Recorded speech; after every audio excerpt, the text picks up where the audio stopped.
오늘은 보혈을 붙들라는 제목으로 예수님의 보혈을 증거하려고 합니다. 한번 따라서 하십시다. 보혈을 붙들라. 한번 다 하십시다. 보혈을 붙들라. 우리 기독교는 보혈의 종교입니다. 따라서 믿음으로 고백합시다. 기독교는 보혈의 종교다. 좀 더 정확히 말하면 예수님 보혈. 우리 기독교는 예수님 보혈의 종교입니다. 그래서 우리 기독교는 피의 종교입니다. 이게 굉장히 중요한 문제인데 오늘 현대교회에서 이 부분이 상당히 약화되어 있습니다. 이 본래 기독교는 피의 종교입니다. 제가 모세율법 가운데 모세율법은 창세기, 출애굽기, 레위기, 민수기, 신명기, 성경, 구약성경 맨 앞에 있는 이 5권이 모세오경인데 모세오경에 보면 특별히 제사법전이라고 하는 레위기서를 중심으로 제사에 관한 말씀이 많이 나와 있습니다. 이 모세를 통해서 주신 법 가운데는 그 여러 가지 법이 있는데 그 법 중에 중요한 법 중에 하나가 제사법입니다. 하나님 앞에 어떻게 제사를 드려야 하는가, 그걸 레위기서가 특별히 잘 가르쳐 주는데 그 제사의 규례를 보면 하나님 앞에 드렸던 제사 중에 대표적인 제사가 번제입니다. 그 번제는 태울 번제입니다. 한문으로 하나님 앞에 제물을 가져와서 그 제물을 제단에 불상을 가지고 드리는 그런 제사가 번제인데, 제물을 번제로 드릴 때 먼저 제사장들이 양이나 염소나 이 송아지를 잡습니다. 잡아가지고 그 피를 제단에 뿌리고 그리고 번제로 드립니다. 매일 드리는 매일 제사가 있고 안식일마다 드리는 안식일 제사가 있고 또 초하루에 드렸던 매월초 월삭 제사가 있고 또 절기 때마다 드리는 절기의 제사가 있고 그리고 또 특별한 일이 있을 때 예를 들면 성전 봉헌식을 한다든지 혹은 왕이 새로운 기름 부음을 받았다든지 그런 때는 또 특별히 제사를 드렸습니다. 그러니까 그 성전에 와서, 성전 전에는 이제 그 성막 텐트 성전이었는데 매일 짐승을 잡아서 제사를 드리는 겁니다. 한 마리씩만 드리는 게 아니라 어떤 때는 여러 마리를. 여러분 잘 아는 것처럼 솔로몬은 1천 번제를 드리지 않습니까? 그 1천 번제 할 때 그 번자가 태울 번자입니다. 그 차례를 가리키는 999, 그 다음에 1000 이런 그 번자가 아니고 천번제, 그 번자가 아니고 1000마리 번제, 그런 뜻이에요. 1000마리로 번제를 드렸다. 그래서 그게 1000번제지 1000번째 제물을 드렸다 그런 의미가 아닙니다. 그 1000마리를 드렸잖아요. 한꺼번에 1000마리 번제를 드리면 1000마리를 잡아서 그 피를 쏟고 그리고 그걸 태워서 드렸으니까 얼마나 굉장하겠습니까? 그런데 솔로몬 성전을 봉헌식할 때는 1000 번제를 드린 게 아니에요. 그때는 양은 12만 마리나 드렸어요. 10만 마리가 넘는 소를 2만 2천 마리나 드리고 그러니까 수만 마리를 이거를 잡아가지고 번제로 드리니까 뭐 굉장했지 않겠어요? 그 냄새가 얼마나 굉장했겠어요? 솔로몬 성전은 여러분이 잘 아는 것처럼 정말 화려하게 장엄하게 지었지 않습니까? 그 아름답고 장엄한 성전인데 그 근처에 가면 무슨 냄새가 진동하겠어요? 거기에 막 흘러와가지고 피를 뿌리고 그 짐승을 태워서 매일 제사를 드리니까 그 성전 건물 자체는 아주 거룩하고 화려한 그 내부는 다 이렇게 금으로 쌌잖아요. 그렇게 해서 지었지만 가보면 피냄새가 진동하는 겁니다. 피냄새가 진동하고 그 짐승을 불태워서 번제로 바쳤으니까 그 짐승 타는 냄새, 고기 타는 냄새가 진동을 하지 않겠어요? 그게 뭐 한두 마리를 그렇게 하는 게 아니니까. 제가 이걸 읽다가 그렇게 깨달은 게 있어요. 성전은 피냄새가 진동하는 곳이구나. 이걸 제가 깨달았어요. 그렇지 않겠어요? 상식적으로 생각해봐. 매일 거기 갖다 피를 뿌리는데 한두 마리도 아니고 온 이스라엘이 성전에 와서만 제사를 드려요. 뭐 여기서도 제사 지낼 수 있고 저기서 제사 지낼 수 있는 게 아니라 온 이스라엘 백성들이 제사는 딱 한 군데 성전이 하나밖에 없으니까 다 거기 와서 제사를 드린다고요.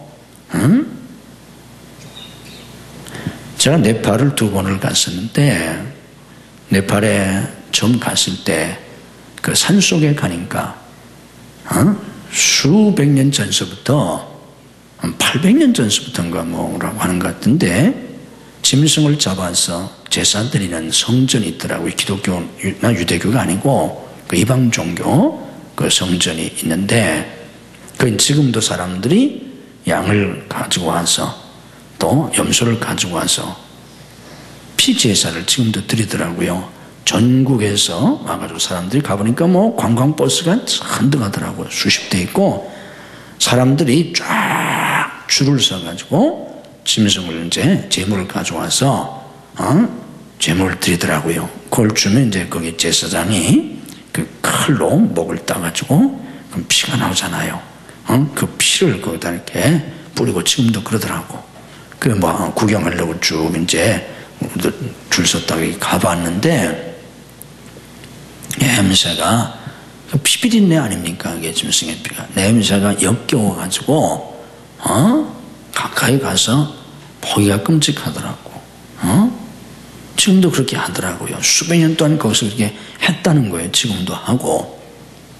그런데 바로 하나님의 성전이 그런 곳이었어요.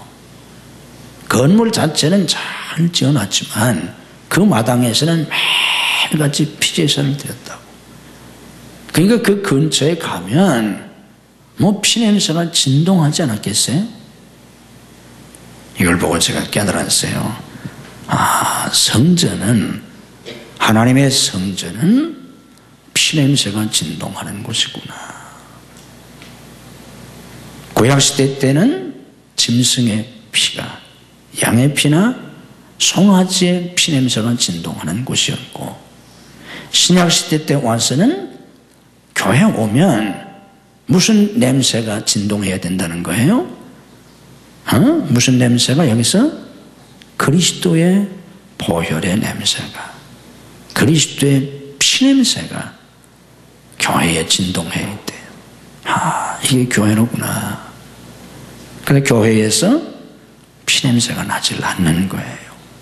오늘 현대교회 문제점이 심각한 문제, 우리가 깨달아야 할. 저도 옛날에는 몰랐어요. 제가 어느 날 성경을 읽다가 그걸 깨닫고 깜짝 놀랐어요. 이 교회는 피냄새가 진동하는 곳이구나. 예수님의 피냄새가 나야 되는구나. 여러분 생각해 보세요. 양이나 송아지를 가지고 와서 한두 마리도 아니고 몇 마리, 때로는 뭐 몇십 마리, 막 몇백 마리, 막 몇천 마리, 막 몇 만 마리를 그 잡아가지고 다 피를 쏟으니까 피가 강물처럼 흐르지 않겠어요? 그 짐승 피를 계속해서 뭐 잡아가지고 하니까 피가 흐르잖아요.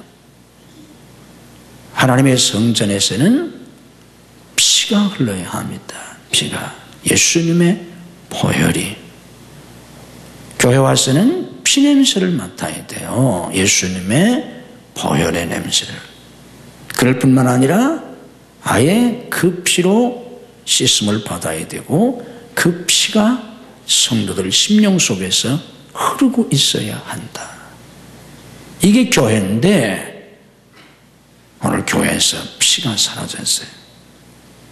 보혈 설교를 목사들이 잘 안 한다. 이런 설교하면 다 뭔가 좀 촌스럽고 뭔가 구식인 것 같고 무식한 것 같고 그래가지고 목사님들이 저도 그런 오류를 범하기 쉬운데 저 자신을 포함해서 잘 보혈 설교를 안 한다고. 그 현대적인 설교래요. 철학적인 설교, 문학적인 설교, 무슨 정치적인 설교, 무슨 심리적인 설교, 교육적인 설교, 뭐 그런 설교를 하는데 그런 설교를 들으면 다 유식해 보이고 똑똑해 보이고 지성적으로 보이고 점잖아 보이고 또 들으면 또 다 괜찮은 설교 같지만 거기에는 다 생명이 없어요. 다 그 헛소리 하는 건데 오늘 다 그런 설교만 한다. 찬양도 무슨 찬양을 많이 불러야 되냐면 보혈 찬양을 많이 불러야 돼. 보혈 찬양. 그러니까 교회에서 보혈 찬양 안 부른다. 그냥 놔두면 보혈 찬양 한 달 가도 교회에서 한 번도 안 부른다. 그래서 우리 교회도 내가 찬양할 때마다 보혈 찬송을 꼭 앞에 두 곡을 의무적으로 불러라.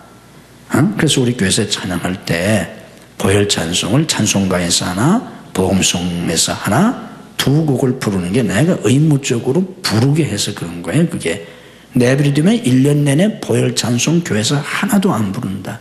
맨 가벼운 복음송이나 부르고. 요즘 아이들이 부르는 복음송가 보세요. 그게 보혈이 있나? 없어요. 다 가벼운 노래들만 부른다고.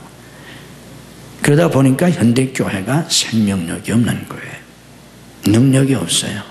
믿음으로 고백합시다. 보혈이 생명이다. 보혈이 능력이다. 보혈이 있는 곳에 생명이 있고 피에 생명이 있다고 그랬잖아요. 보혈이 있는 곳에 능력이 있고 보혈이 있는 곳에 헌신이 있어요.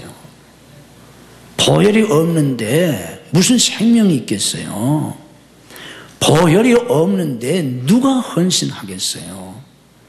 보혈이 없으니까 소득의 10% 11조도 못하는 거예요. 교회 수십 년 다니면서. 보혈이 없으니까. 보혈이 있는 곳에 내 생명을 하나님께 아무리 드려도 아깝지 않은 헌신이 있습니다.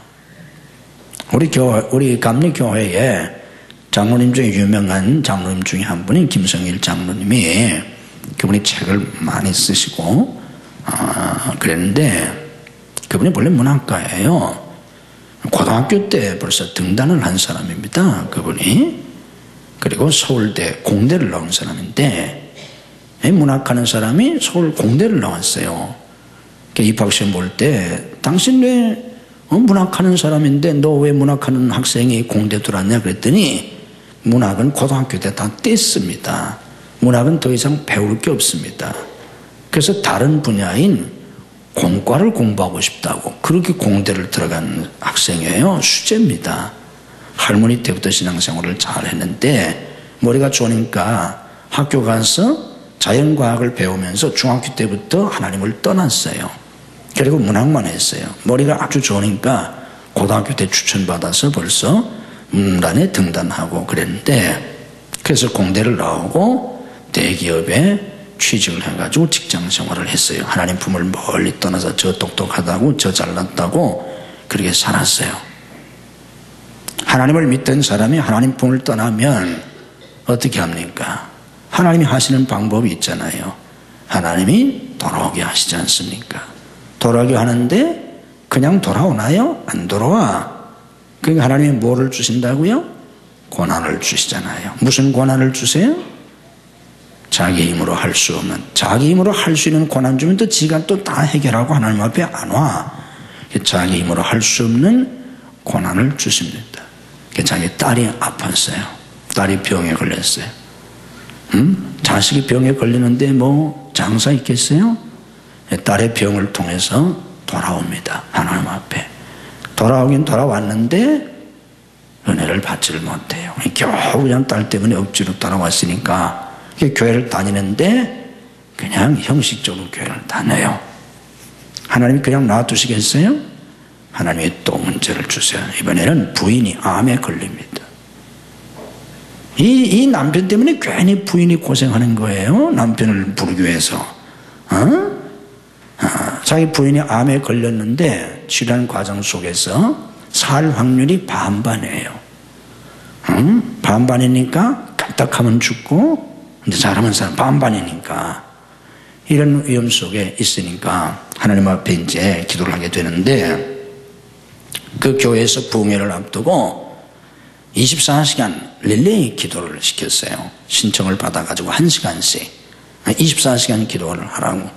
이 사람들이 신청을 하는데 새벽 기도하기 바로 1시간 전, 1시간만 일찍 나와서 기도하면 되잖아요.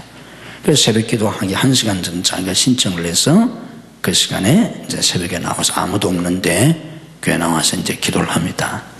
이게 이제 강대상 앞에 와가지고 무릎을 꿇고 기도를 좀 하는데 뭐가 카페트에 똑똑 떨어지는 거예요. 그래서 바닥을 보니까 뭐가 떨어져서 빨간 카페트에 반점이 생겨요. 지붕이 새나? 비도 안 오는데 뭐가 떨어지나? 이상하잖아요, 기도하는데. 그래서 눈을 들어서 이렇게 봤더니 십자가에 달리신 예수님이 보이는 거예요. 근데 그 예수님이 십자가에 달려있으니까 머리에 가시관을 쓰시고 양손과 양발에 못을 박히셨으니까 가시관 쓰신 머리에서 양손에서 피가 떨어지잖아요. 그 피가 카페트에 떨어졌던 거예요. 그 피가 떨어지는데 이렇게 쳐다보니까 그 피가 누구한테 떨어지겠어요? 자기 얼굴에 떨어지잖아요. 예수님 피가 십자가에 달려 죽으시는 그 예수님 피가 자기 얼굴에 떨어지는 거예요. 변화되겠어? 안 되겠어?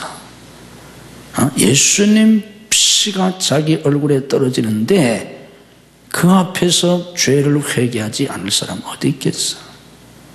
그 앞에서 잘못했다고 회개하고 주님이 나를 위해서 이렇게 피 흘려 죽으셨는데 내가 그것도 모르고 세상에 빠져서 이렇게 너무 오랫동안 수십 년 살았다고 회개하지 않을 사람은 어디 있겠어? 예수님 뜨거운 피가 나한테 떨어지는데 그러지 않을 사람은 없잖아요.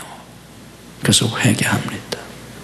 정말 진심으로 회개하고 직장에 사표 내고 세상적인 글 쓰던 거 다 안 쓰고요. 이젠 기독교적인 성경적인 소설을 쓰고 또 연극을 쓰고 그리고 이제 주님을 위해서 삽니다.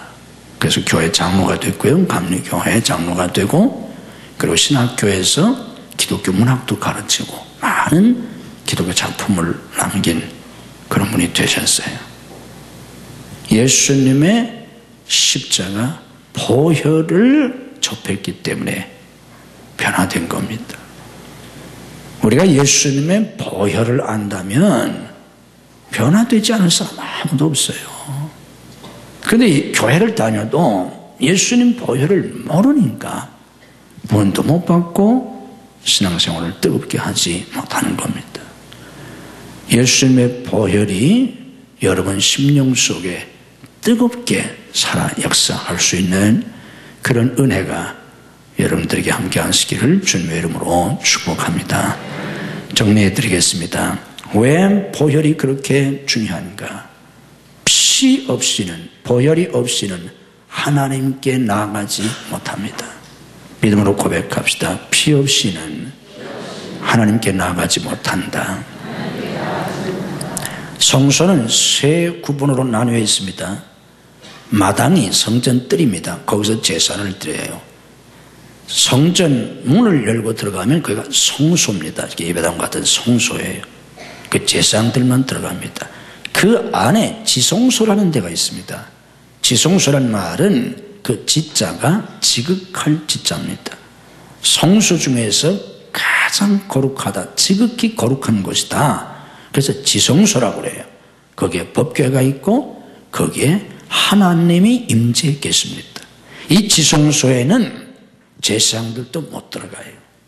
보통 사람은 뭐 상상도 할 수가 없고 거기에는 대제사장만이 들어갑니다. 대제사장만이 들어가는데 자유롭게 들어갈 수 있는 게 아니라 1년에 한 번밖에 못 들어가요. 속죄일에 대제사장이 지성소에 들어가는데 그냥 못 들어갑니다. 피를 가지고 들어갑니다. 염소와 송아지의 피를 가지고 들어가요. 왜 염소와 송아지의 피를 가지고 들어가느냐면 하나는 자기를 위해서, 하나는 백성들을 위해서 두 종류의 피를 가지고 지성소에 들어갑니다. 거기 들어가서 하나님을 만나는 거예요.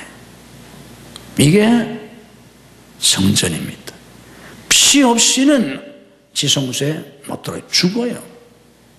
이게 뭘 가르쳐 주느냐 하면 예수님의 보혈이 아니고는 하나님께 나아갈 수 없다는 겁니다. 아멘. 예수님의 보혈이 아니고는 죄인은 절대로 하나님께 나아갈 수가 없어요. 왜 그렇습니까? 예수님의 보혈만이 우리의 죄를 사해 주시기 때문입니다. 마태복음 26장 28절에서 예수님께서 제자들과 함께 만찬을 하시고 그리고 잔을 주시면서 이렇게 말씀하십니다. 이것은 죄 사함을 얻게 하려고 많은 사람을 위하여 흘리는 바 나의 피 곧 언약의 피다. 죄 사함을 얻게 하려고 많은 사람을 위하여 흘리는 나의 피라고 하셨습니다. 요한일서 1장 7절 유명한 성경 구절입니다. 그 아들 예수의 피가 우리를 모든 죄에서 깨끗게 하실 것이요. 그 아들, 그의 아들입니다. 그의 아들 예수님의 피가 우리를 모든 죄에서 깨끗게 하신다. 믿음으로 고백합시다. 예수님의 피가 우리를 모든 죄에서 깨끗하게 하신다. 아멘. 요한계시록 1장 5절에도 그의 피로 우리 죄에서 우리를 해방하셨다고 하십니다. 베드로전서 1장 18절에도 너희가 알거니와 너희 조상이 물려준 헛된 행실에서 대속함을 받은 것은 은이나 금같이 없어질 것으로 된 것이 아니고 오직 흠없고 점없는 어린 양 같은 그리스도의 보배로운 피, 보배로운 피, 이걸 두 글자로 줄여서 보혈이라고 하는 거예요.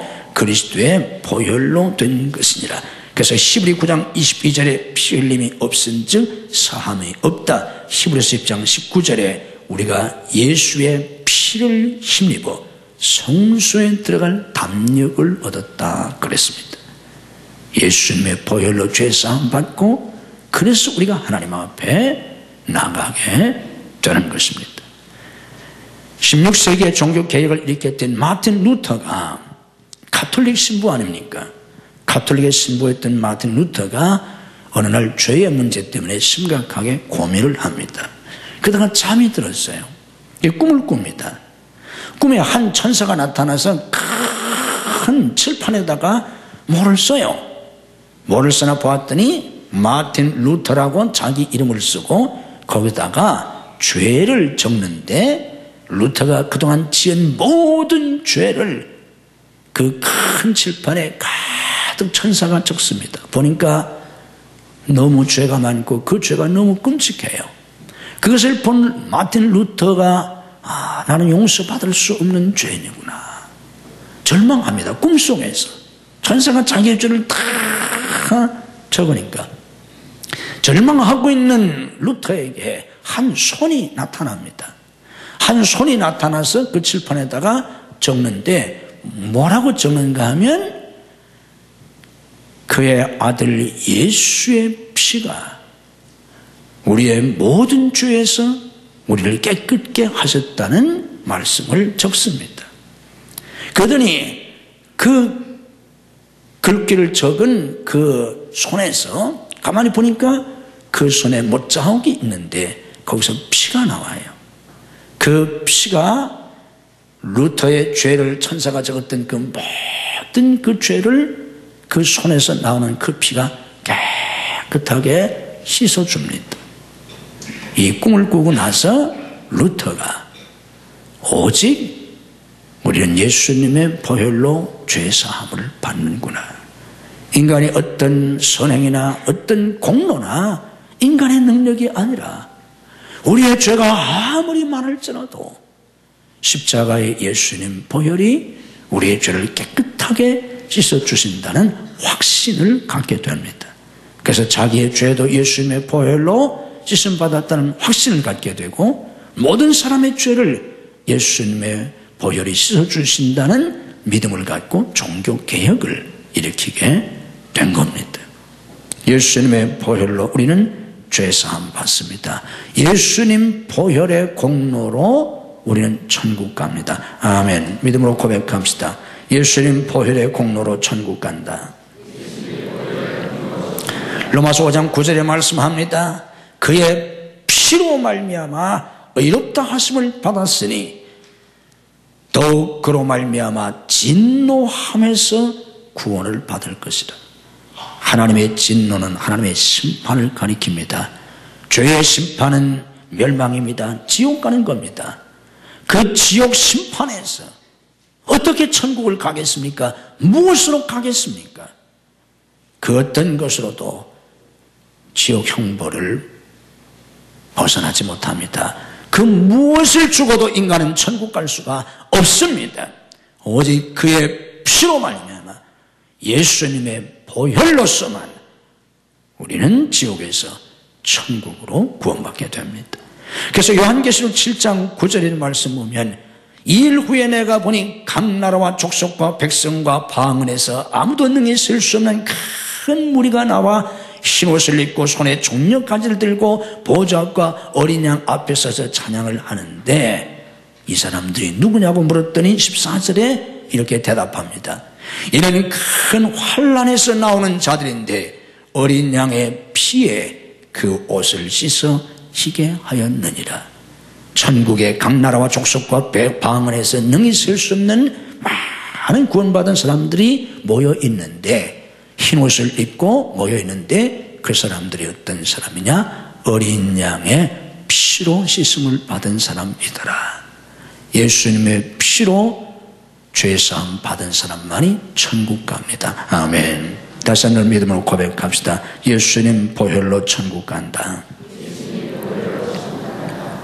우리가 천국에 갔더니 만약에 그 문지기가 네가 무슨 자격으로 여기 들어오려고 하느냐? 만약에 질문한다면 내가 세상에서 목사했습니다. 장로했습니다. 집사했습니다. 헌금 많이 했습니다. 아무 소용없어요. 그거 가지고 천국 갈 수 없어요. 나는 예수님 보혈을 믿습니다. 라고 할 때만 천국에 갈 수 있습니다. 아멘. 우리는 예수님의 보혈로 보호를 받습니다. 예수님의 보혈로 구원받을 뿐만 아니라 예수님 보혈로 보호함을 받는 겁니다. 이스라엘 백성들이 출애굽할 때 마지막 재앙이 장자를 죽이는 재앙입니다. 여러분들 영화 10개 가운데 잘 보여줬는데 죽음의 사자가 쫙 오면서 모든 집안에 있는 장자들을 다 죽이지 않습니까? 그때 고센 땅에 있던 이스라엘 백성들을 보호하기 위해서 어린 양을 잡아가지고 그 어린 양의 피를 문설주와 인방에 바릅니다. 문 기둥과 여기에 어린 양의 피를 바르는데 어린 양의 피가 대문에 묻어있는 집은 죽음의 사자가 그냥 지나가잖아요. 그 안에는 가족들은 보호를 받습니다. 그래서 그냥 지나갔다, 넘어갔다. 그래서 유월절이라고 하는 거예요. 절이라는 말은 절기란 뜻이고 유월, 그 월자가 넘을 월자입니다. pass over, 넘어갔다는 거예요. 그냥 넘어간 게 아닙니다. 문에 어린 양의 피가 묻어있는 집만 넘어가서 그 안에 있는 사람들이 보호를 받은 겁니다. 지금도 예수님의 피 안에 있는 사람들이 보호를 받습니다. 예수님의 피가 묻어있는 사람만 보호를 받는 것입니다. 예수님의 피가 있는 곳엔 사망이 역사하지 못합니다. 예수님의 피가 있는 곳엔 사탄이 역사하지 못합니다. 아멘. 그래서 여러분들이 기도할 때 죄를 회개하고 예수님의 보혈로 씻어달라고 하고 예수님 보혈로 덮어달라고 기도해야 합니다. 늘 그렇게 기도하셔야 합니다. 여러분 자신을 위해서, 여러분 자녀들을 위해서 우리 아이들을 예수님 보혈로 덮어주세요. 우리 아들을 예수님 보혈로 덮어주세요. 우리 교회를 예수님 보혈로 덮어주세요. 우리 가정을 예수님 보혈로 덮어주세요. 우리 회사를 예수님 보혈로 덮어주세요.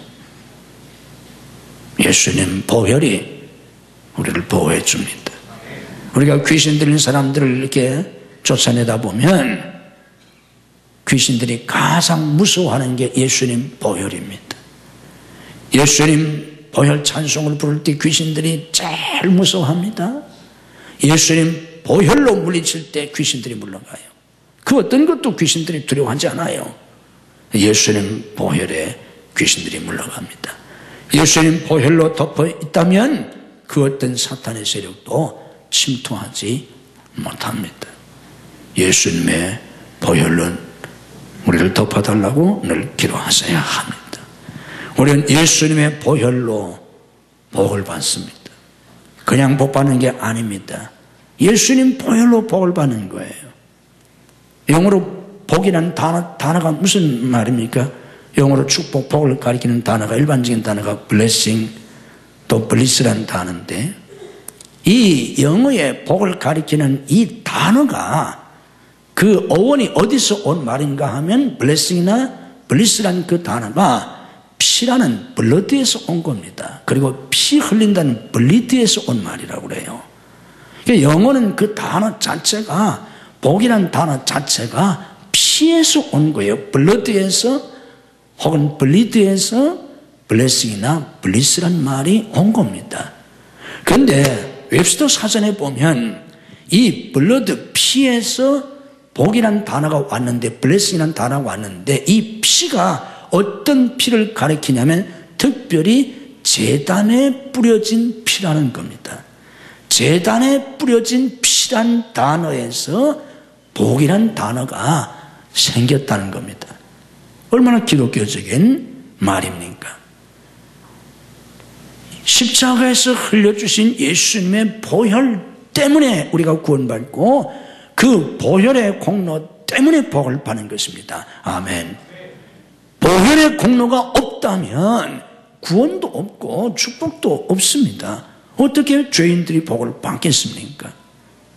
우리가 깨달아야 할 것은 우리의 선행이나 우리의 공로로 복을 받는 게 아니라 예수님 보혈의 공로로 십자가에서 모든 죄값을 다 치르시고 모든 것을 이루어 놓으신 예수님의 보혈 때문에 내가 영생을 얻고 복을 누리고 산다는 걸 깨달으셔야 합니다. 아멘. 믿음으로 고백합시다. 예수님 보혈의 공로로 복을 받는다. 한 번 더 하십시다. 나는 예수님 보혈의 공로로 복을 받는다. 아멘. 이게 기독교입니다. 하나님의 사랑은 보혈의 사랑입니다. 요한일서 4장 9절에 이렇게 말씀합니다. 하나님의 사랑이 우리에게 이렇게 나타났다. 어떻게 나타났습니까? 하나님이 자기의 독생자를 세상에 보내심은 그로 말미암아 우리를 살리려 하심이라. 하나님의 사랑이 예수님 보혈에 나타나 있다는 것입니다. 로마서 5장 8절에 말씀하지 않습니까? 우리가 아직 죄인 됐을 때 그리스도께서 우리를 위하여 죽으심으로 하나님께서 우리에게 대한 자기의 사랑을 확증하셨다. 하나님의 사랑의 확증이 예수님 보혈입니다. 이 보혈을 믿는 사람들은 하나님의 이 어마어마한 사랑을 믿기 때문에 감사하고 감격하고 찬양하는 것이고 주님이 나 같은 죄인을 위해서 보혈까지 흘려주셨으니 생명까지 주셨으니 나도 주님을 위해서 이 몸을 바칩니다. 주님을 위해서 살겠습니다. 더 이상 육신을 위해서 살지 않겠습니다. 더 이상 세워낼 것을 위하여 살지 않겠습니다. 주님 앞에 내 몸을 드립니다 하고 헌신의 삶을 사는 것입니다. 이 보혈의 깊은 은혜가 여러분들에게 함께 하시기를 주님의 이름으로 축복합니다. 우리가 붙들 수 있는 것은 보혈밖에 없습니다.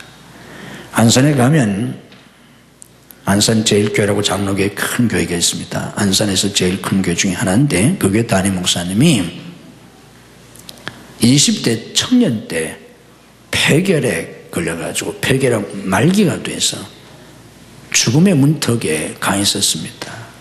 이제 다 죽게 생겼어요. 전도를 받아가지고 교회를 나갔는데 뭐 교회를 나갔어도 뭐가 뭔지 잘 모르잖아요. 이제 새로 교회를 나왔으니까. 그런데 어느 보름날 밤 12시에 이분의 입에서 찬송이 터졌습니다. 찬송이 터졌는데 무슨 찬송이 나오냐면 내 주의 보혈은 정하고 정하다. 내 죄를 정케 하신 주 날 오라 하시네. 내 주의 보혈은 정하고 정하다. 내 죄를 정케 하신 주 날 오라 하시네. 내가 죽게로 지금 가오니 골고다의 보혈로, 옛날엔 골고다라고 했어요. 지금 십자가로 바뀌었는데 골고다의 보혈로 날 씻어 주소서. 이 찬송이 입에서 터졌어요. 그래서 이 찬송을 부르고 또 불렀습니다. 그 피가 마음속에 큰 증거됩니다. 내 기도 소리 들으사 다 허락하소서. 이 찬송을 부르고 시간이 가는 줄도 모르고 날이 새도록 이 찬송을 불렀습니다. 이 찬송을 부르면서 죄를 회개하고 이 찬송을 부르면서 나 같은 것을 위해서 피 흘려주신 그리스도의 은혜에 감사하고 감격해서 기뻐하고 울면서 기뻐하면서 시간이 가는 줄 모르고 밤새도록 이 찬송을 불렀다고 합니다. 열심히 부르다 보니까 온몸에서 땀이 나고 완전히 취해서 이 찬송을 불렀는데 밤새도록 이 찬송을 부르고 났는데 질병이 깨끗하게 치유되었습니다. 그래서 그분은 신학교에 갑니다. 신학교에 가서 목사가 되고 이제 은퇴를 곧 앞두고 있는데 한 교단에서 훌륭한 지도자로 목회를 잘 하시고 계십니다. 이때를 회상하면서 그 목사님이 이런 고백을 했습니다. 나는 그날 밤 보혈로 세례를 받았다고 고백을 했습니다. 보혈 세례를 받았다. 우리가 예수님의 보혈로 죄사함 받고 구원받고 그 보혈의 공로로 삽니다. 내 인생의 마지막 순간 천국 갈 때 또 내 인생의 위기 속에서 내가 붙들 수 있는 게 뭡니까? 당신이 마지막 붙들 수 있는 것이 무엇이겠습니까? 예수님 보혈입니다. 예수님 보혈을 붙들고 사셔야 합니다. 그 보혈 안에 생명이 있고 능력이 있고 치유가 있고 축복이 있고 모든 것이 있습니다. 아멘. 우리 함께 찬양 드리겠습니다.